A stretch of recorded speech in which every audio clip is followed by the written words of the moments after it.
Now tell me about your learning to ride a bike. Okay, I learned very late when I see my grandchild, who's barely 4 years old, not yet 4 years old, he can ride a bike. And he could probably keep up with grown ups riding the same bike on the same trail.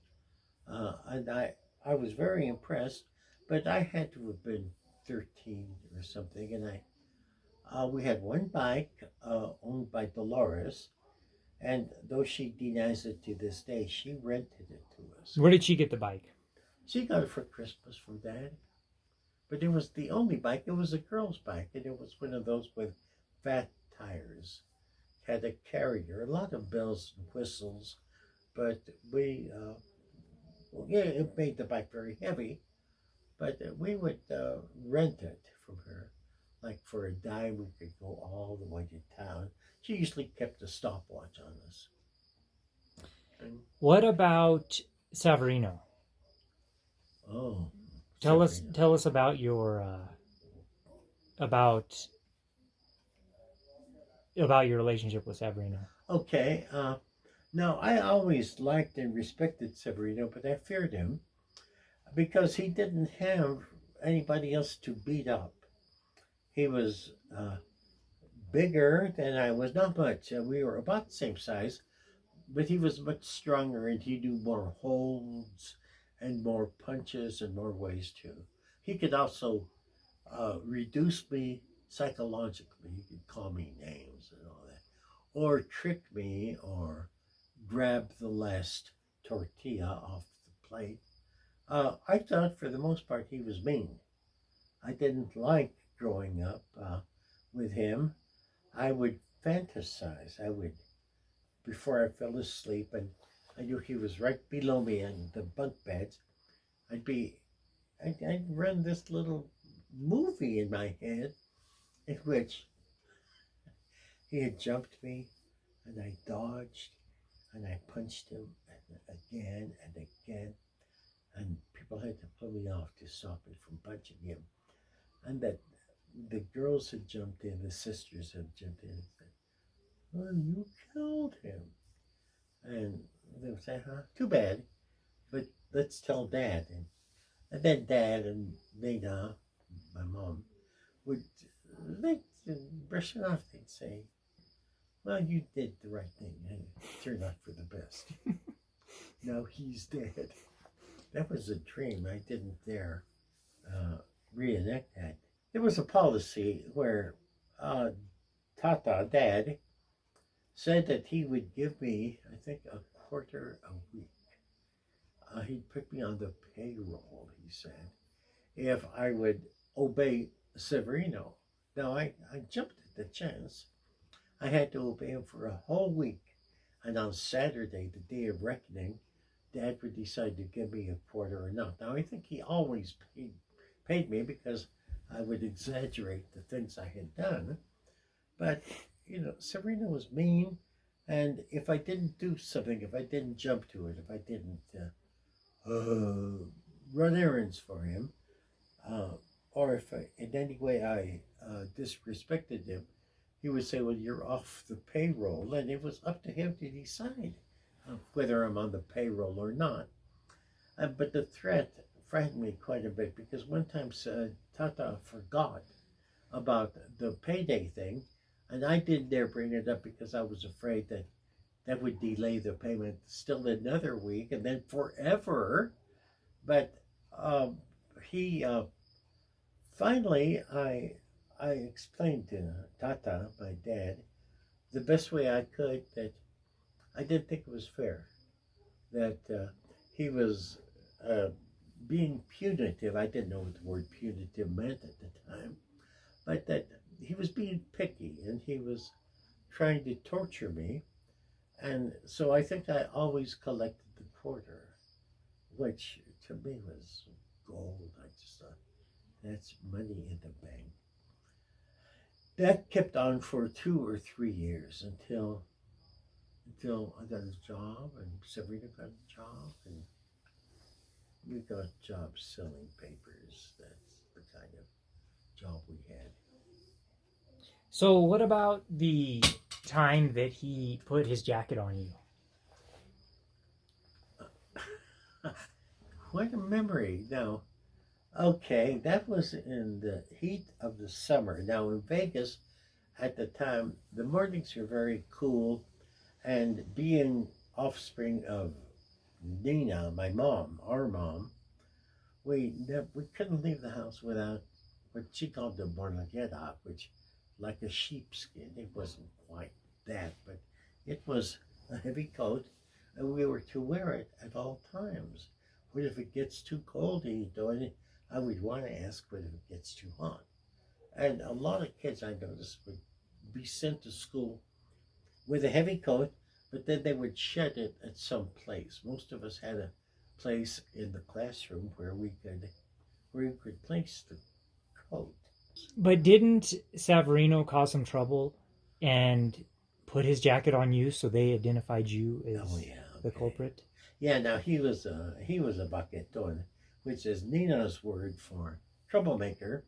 And one time he and I think Alfred Chavez, who lived up railroad, they were horsing around. They were up to no good, and they threw a rock at a passing car and, and broke a window. And then, I was in the back just minding my own business. I was communing with nature. I was in the back admiring the lawn that Tata had planted. Then suddenly came these two boys running from different directions. And Syrian said, "You look cold, Manny." That was my nickname, Manny. And so he wrapped his coat around me. And I wondered, that's nice of him, but why? It's 97 degrees outside. Why am I being gifted with this coat? And 10 seconds later, they ran out the back way. Klein jumped over the fence.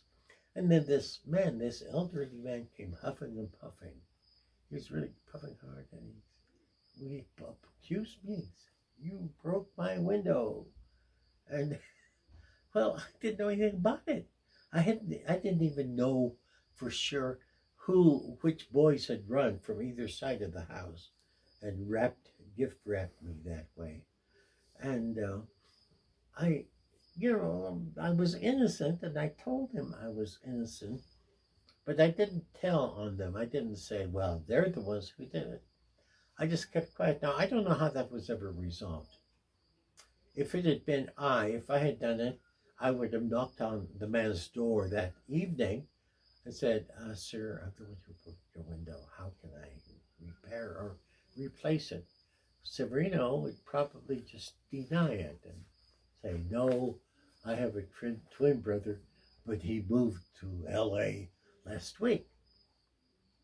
That was one of many things Severino So did. he threatened to throw you in the equator, though. Well, that was another instance, but yeah. Why did he threaten to throw you in the equator? Okay, because one time I guess maybe I had been lazy or something, and I didn't obey Severino to the fullest. He wanted me to do everything that he asked for. So I would be slow, or I would be defiant. I would be thankful. Then he said, "Well, I'm going to have to throw you into the equator." Now, I didn't know what the equator was. I was in about fourth grade, I guess. And so he marched me all the way up Railroad Avenue to where it meets Grand. There was a big pit there, as I recall. And, you know, I was terrified because it was three long blocks. And of course, he walked kind of behind me with a stick. He didn't hit me with a stick, but he wanted people who saw us to figure that, he's leading a slave to the slave camp. So we passed the, the pit, and he said, "Okay, that's the equator, goodbye, Manny." And he kind of pushed me in. It wasn't a deep fall, but, he said he was going to get some friends to cover it up with shovels. And I was so petrified of that. But then when we got home, and he had a good laugh, and he told his friends that, uh, Tio Juan, who lived with us all those years, who kind of was a hermit, kept to himself. He was the only one I could talk to. They said Sereno said he was going to throw me into the equator, and I still believed it. So I thought that I was going to spend all my years there. And Tio laughed. Tio Juan laughed because, and he almost never laughed, but he thought it was kind of amusing. And he pointed. He just said, "The equator exactly," pointing to the south. And when you don't go north to the equator, and that kind of hurt my feelings because I thought that Tio was, he'd rather say something cute or funny than to be comforting or consoling. Why couldn't you talk to anybody else? Oh, they were too busy. The girls were boy crazy, and Becky would have immediately cut me off. I said, "Well, you got what you deserved," or "I would have done worse," or something. I didn't tell them. And I think that was on my mind. I don't want to be made fun of. Why did Tata pay you to obey Savarino? What was in it for him? Why did he think that was worth putting you on the payroll for? I think one of the things is that Tata had gotten a raise. Now, at the time, he was probably making $40 a week, and he worked. Everybody else worked from 8 to 5. He was there at 10 o'clock at night, often. And I think that he felt a little bit generous then, or maybe he thought the only way he could bring peace in his family was to make it worth my while. I looked forward to that quarter, and I never let Tata forget that, today's payday. So but was it a system where the older kids had rule over the younger ones? Oh, yeah, absolutely, yes. In fact, I think that Tata told him and me at the same time that Severino could decide whether I had earned the quarter. Okay. Well, and he did that a couple of times. He said, "Well, I'm going to tell Dad that you didn't obey." And I pleaded with him. And then I think one time in front of Tata, in front of our dad, I told him what was going on. And Tata seemed to relent a little bit and said, "Oh, okay, this time we'll give you your allowance." I felt very good about it. But I always suspected that at any time, if Tata thought that I hadn't earned the 25 cents, then I wouldn't get it. Simple as that. Did you ever throw a cat on somebody? Yes. Yeah, one time. Dorothy and Dolores, they were popular. They went to a different school this year. They went to the high school, Robertson High School, which is a public school. Severino, Big, and I always went to the Catholic school. And, and they invited boys over for a dancing party or something. And there was this kid, I think his name was Bobby Browning, an Anglo kid with a crew cut, nice kid. And he was a little bit older than I, and we were, I'm surprised you remembered this. Okay, anyway, we were on the front porch, and the front porch was kind of our workshop. We would always have our bikes upside down there. We had wrenches strewn all over. And I remember that, well, I was, I don't know what I was doing. I think I was aligning the tires or doing something when some of the Robertson boys came over down. They were all 3-4 years older than I. They were Dolores's, Dorothy's age. And the girls liked to have them over because there was a lot of flirting going on. But I forgot what there was. But anyway, the cat, we called the cat Tummy, I think, because we would hold it up like this and we could see a big belly, kind of like mine.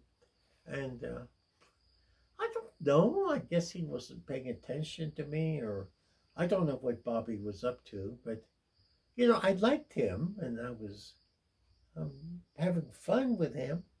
But for some reason, I just got the cat and threw him at Bobby, who caught him, but he didn't have to catch at all. The claws would have would have locked the cat in there, and he got kind of bugged, but he felt more like the victim. Well, I was just talking to him, and then he throws the cat at me. I don't know why I did it. I don't know why to this day. If I were ever to see him again, he's probably still alive, then I would explain. Remember that cat? Show me your scars. But the cat was pretty wild and, didn't mess around, didn't take any punishment.